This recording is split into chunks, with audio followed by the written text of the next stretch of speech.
ಇಂಥ ಒಂದು ಘಟನೆ ಇಷ್ಟು ದೊಡ್ಡ ಮಟ್ಟದಲ್ಲಿ ನಮ್ಮ ಒಂದು ಜಿಲ್ಲೆಯಲ್ಲಿ ನಡೀತಾ ಇರತಕ್ಕಂಥದ್ದಕ್ಕೆ ಮೂಲ ಕಾರಣ ನಮ್ಮ ಜಿಲ್ಲೆ ಅಷ್ಟೇ ಅಲ್ಲ, ಇಡೀ ರಾಜ್ಯದಲ್ಲಿ ಕಾಂಗ್ರೆಸ್ನ ಆಡಳಿತದ ನಡವಳಿಕೆಗಳೇನಿದ್ದಾವೆ. ಇವತ್ತು ಕಾಂಗ್ರೆಸ್ನ ಆಡಳಿತದಲ್ಲಿ ಹಿಂದೂ ಸಮಾಜವನ್ನು ಒಂದು ಅಸಮಾಧಾನಕ್ಕೆ ಒಳಗಾಗ್ತಕ್ಕಂಥ ಒಂದು ವಾತಾವರಣ ಇವತ್ತು ನಿರ್ಮಾಣ ಮಾಡ್ತಾ ಇರತಕ್ಕಂಥದ್ದು ಕಾಂಗ್ರೆಸ್ ಪಕ್ಷ. ಅದು ಪ್ರತಿನಿತ್ಯ ನಾವು ನೋಡ್ತಕ್ಕಂಥದ್ದೇನಿದೆ.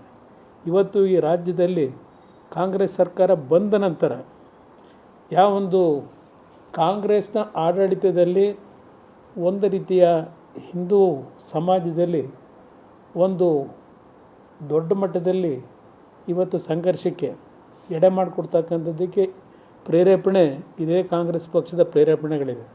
ಇದಕ್ಕೆ ನಮ್ಮ ಹಿಂದೂ ಸಮಾಜದಲ್ಲಿ ಹೌದು ಎಲ್ಲರಲ್ಲೂ ಒಂದು ಭಾವನೆ, ಈ ಕಾಂಗ್ರೆಸ್ನ ನಡವಳಿಕೆಯಿಂದ ಇವತ್ತು ನಮ್ಮ ಹಿಂದೂ ಸಮಾಜದ ಯುವಕರಿರ್ಬೋದು, ಹಿಂದೂ ಸಮಾಜದ ಬಂಧುಗಳು ಅಸಮಾಧಾನಕ್ಕೆ ಒಳಗಾಗಿರ್ತಕ್ಕಂಥದ್ದು ಒಂದು ಕಡೆ ಇದೆ.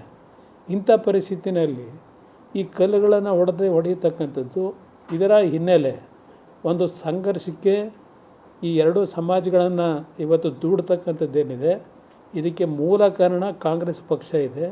ನಾವಿದರಲ್ಲಿ ರಾಜಕೀಯ ಮಾಡಲಿಕ್ಕೆ ಈ ಹೇಳಿಕೆಗಳನ್ನು ಕೊಡ್ತಾ ಇಲ್ಲ. ಇವತ್ತು ರಾಜ್ಯದಲ್ಲಿ ನಡೀತಿರ್ತಕ್ಕಂಥ ವಾತಾವರಣ ನೋಡಿದಾಗ ಯಾವುದೋ ಒಂದೆರಡು ಜಿಲ್ಲೆಗಳಲ್ಲಿ ಹಿಂದೆ ಸಣ್ಣ ಪುಟ್ಟ ಗಲಾಟೆಗಳಿತ್ತು ಗಣೇಶನ ಉತ್ಸವದಲ್ಲಿ. ಇವತ್ತು ಇಡೀ ರಾಜ್ಯದ ಮೂಲೆಯಲ್ಲಿ ಈ ರೀತಿಯ ವಾತಾವರಣ ನಿರ್ಮಾಣ ಮಾಡಲಿಕ್ಕೆ ಇದೇ ಕಾಂಗ್ರೆಸ್ ಪಕ್ಷದ ಆಡಳಿತ ಕಾರಣ.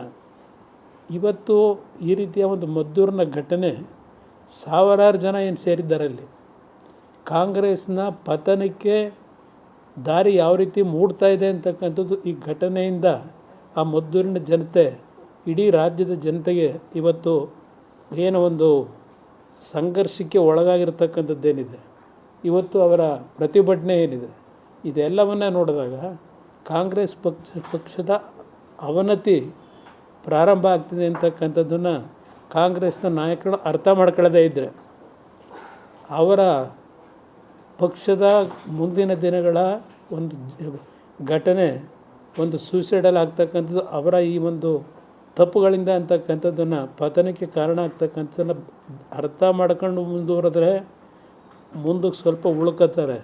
ಇಲ್ಲದೇ ಇದ್ದರೆ ಈ ನಾಡಿನ ಜನ ಅವ್ರನ್ನ ಸಂಪೂರ್ಣವಾಗಿ ಪತನದತ್ತ ತೆಗೆದುಕೊಂಡು ಹೋಗ್ತಾರೆ ಅಂತಕ್ಕಂಥದ್ದು ನನ್ನ ಅಭಿಪ್ರಾಯ.